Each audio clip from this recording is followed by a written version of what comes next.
We use a macro to create a chart because there's so much code involved. We then get into that code and edit it whenever necessary. Sometimes charts are very complicated in their design, and sometimes somebody's gone to a lot of effort to get that chart looking just right. So they don't want that chart to be altered or corrupted in any way. What we like to do is we like to, though, allow users to change what's being charted. It might be that they want to chart 1 month, 6 months, 2 years, and so they need to be able to change the source data of a chart, but at the same time we need to ensure they won't screw up the chart. What I'd like to do is grab a sub-procedure called change source that's in your Excel VBA code file. So I'm going to go back to the code file. I'm going to go to the last sub-procedure in this file called change source, and I'll select it. I'll take a copy, I'll go back to my Visual Basic editor, and I'd like to just paste it down here. Now this particular sub-procedure is declaring my worksheet as a worksheet, and it's declaring my range as a range. Then it's setting my worksheet as the worksheet named chart data. Let's have a look at this. I'm going back to the Excel file, and here is my sheet called chart data. So I have to refer to the sheet's name because this chart is an object that's embedded in a worksheet. So coming back to the code, this particular worksheet is called chart data. Alright, then I'm using an application input box that has a prompt, select the range to chart, and has a title, chart data, and is expecting a type 8, which is a range. So we set my range to an application input box. It then unprotects the sheet. So this sheet has been protected so that the chart and the data can't accidentally be changed. Then what it does is it activates the chart object 1. Now let's explore that. When you have a sheet that has an embedded chart, and it might be one of many, each chart has a name.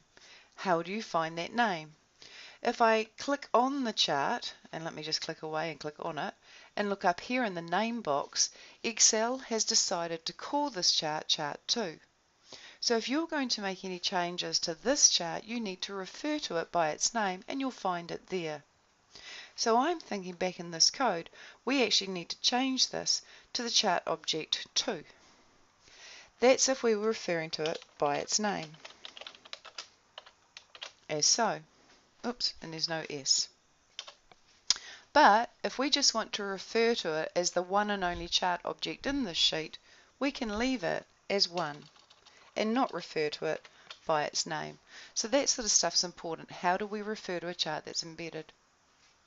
Once the chart is activated, the one chart object in this sheet, it's going to set the source of that chart to whatever they chose in terms of a range using the application input box.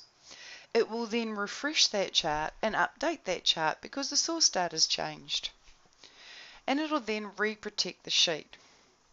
Now because there's no password mentioned in double quotes, the sheet hasn't been protected with a password.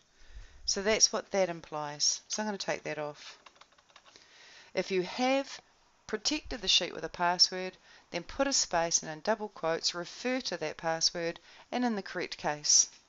So let's try this change source option. I'm just going to move my Visual Basic editor over a little bit. I'm actually going to click over here.